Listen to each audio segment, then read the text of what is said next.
So, sir. Thank you, sir. Thank you, sir. Thank you. Next speaker, Madam Srimati D. Purandeshwari Ji. Sir, thank you, Honorable Chair. Telugu Delayanna Desambu Telugu. Telugu Vallabunda Telugu Kanda. Ellan Rupula Nerga Basadi, Desa Bashalandu Telugu Lessa. With deep respect and regard to my own mother language, sir. But since I have members of parliament from the northern parliament constituencies as well, I would seek to progress further in English. Sir, today I rise with great humility and responsibility, sir, not merely as a member of this august house, but also as the proud daughter of the state of Andhra Pradesh, echoing the voices of 5 crore people, including the farmers and women of my state. Sir, what I place before this house today is simply not about a city or a town, but it is about sacrifice, about constitutional fairness, and about the moral duty of the Indian state. So when AP was bifurcated, or Andhra Pradesh was bifurcated in 2014, sir, leaving Hyderabad, the joint capital of the newly formed state of Telangana as well as the residual state of Andhra Pradesh needed a new administrative center. Amaravati, sir, keeping in mind its spiritual, its historical, as well as its religious significance in mind, was actually identified to be the capital of our state. Sir, Telangana began its journey with Hyderabad as the capital, sir, which was ready, functional, and globally recognized, but Andhra Pradesh did not have a capital, neither did it have a secretariat, an assembly, or administrative ecosystem. Sir, on the 8th of February 2014, sir, that should be considered a black day in the annals of Indian parliamentary history, because it was on that day, sir, that the doors were shut, the cameras were shut down, there was no healthy discussion, but yet a state was bifurcated on the floor of the house, sir. The people of Andhra Pradesh, the 5 crore people of Andhra Pradesh, they accepted the laws peacefully and constitutionally, keeping the nation's interest in mind. That quiet dignity, sir, laid the emotional foundation for our capital, Amaravati. There were 3 states, sir. I would like to remind the House that in the year 2000, when one of the greatest statesmen of our country, Shri Atal Bihari Vajpayee ji, was the Prime Minister of our country, 3 states were formed, sir, Jharkhand, Chhattisgarh, and Uttarakhand. And all of them, sir, they did get as their hereditary a capital, or for that matter, an area was identified to be the capital of the state. But Andhra was subjected to deep humiliation, and this was probably the first state in the entire history, sir, where a state was created with a residual state was left, sir, with no capital at all.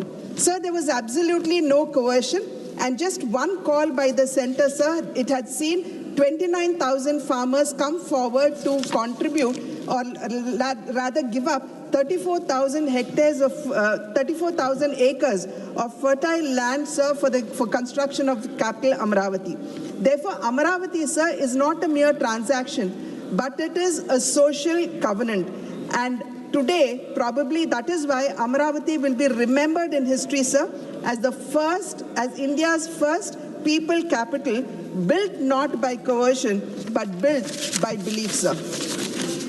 Sir, when the Honorable Prime Minister, Shri Narendra Modi ji, was in Andhra Pradesh and he laid the foundation stone for Amaravati in 2015, that was a moment of reassurance to a wounded state. Sir, it was an assurance from the nation directly to the state of Andhra Pradesh. In 1953, sir, the state of Andhra Pradesh was formed based on linguistic identity. Fighting discrimination against the Teluguites in the then Madras presidency, there was a demand for a creation of a special linguistic-based state, sir.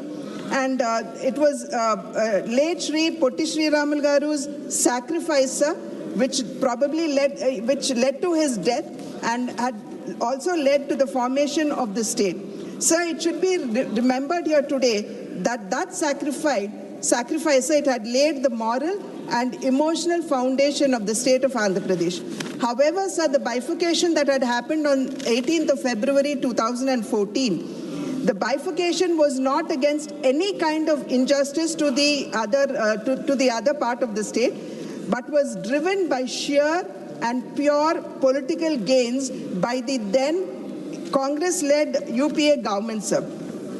Unlike the earlier movement rooted in sacrifice and political aspiration, the bifurcation, sir, was carried out in a manner that raises serious constitutional, moral, as well as ethical concerns.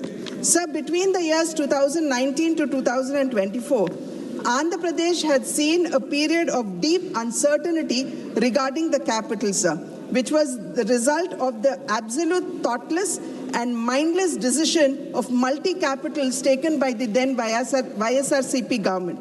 Sir, despite the then LOP in the state of Andhra Pradesh, on the floor of the assembly, accepting to the establishment of Amaravati as the capital, and despite him reiterating that if not 34,000 acres, 50,000 acres should be taken to create a futuristic, wonderful, beautiful capital for the state of Andhra Pradesh, it was he who changed his words, sir, and brought onto the scene the multi-capitals with the stated objectives of decentralized development. So my question here would be, would simply the establishment of a capital bring in the much-needed development to a state? So we know fairly well that for the development of a state, we need to instill confidence in investors, we need to welcome investments, and we also need to ensure that the required logistical and infrastructural needs are actually put in place.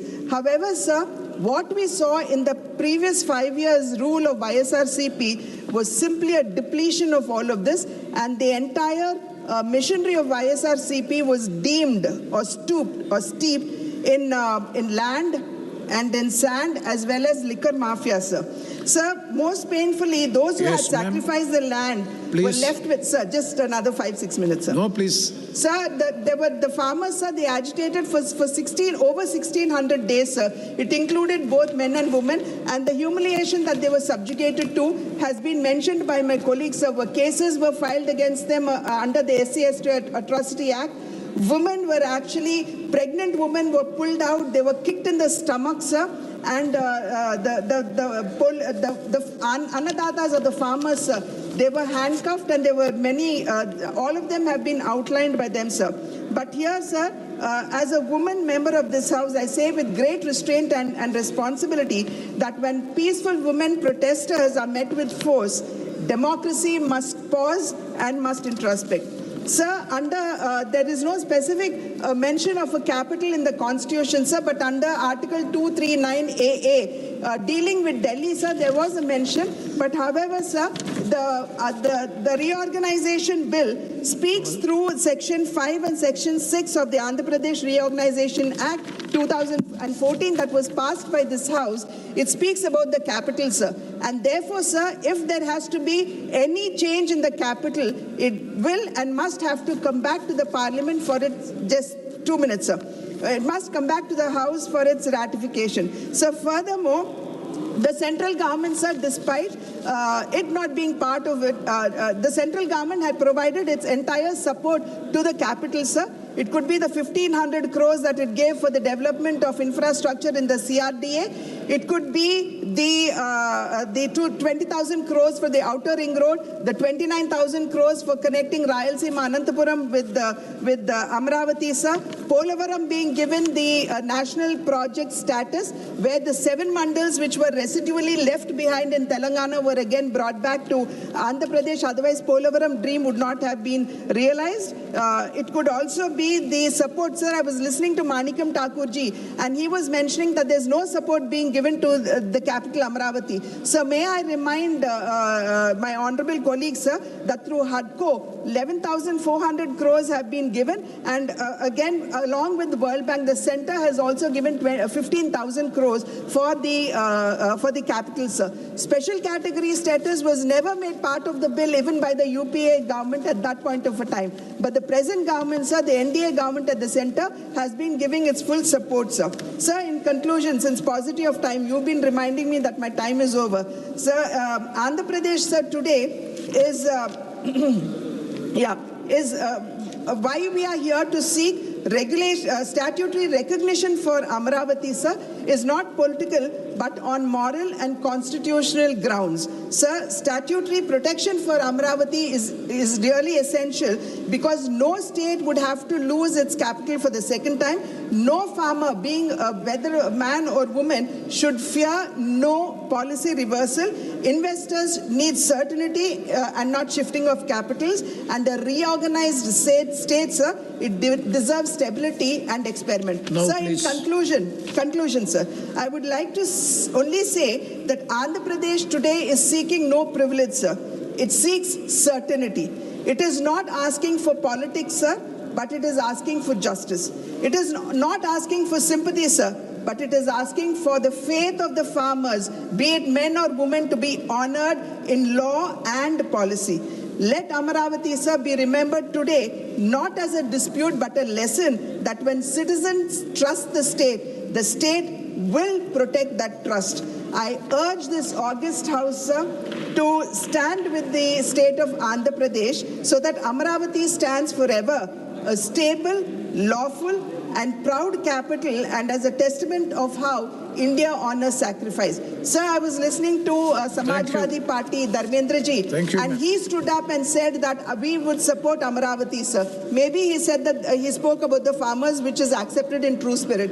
However, sir, it is quite unfortunate to see the YSRCP parliament members walk out, sir, and not wanting to vote for Amaravati. Thank you, sir. Thank you very much, Sri Arvind Savanji.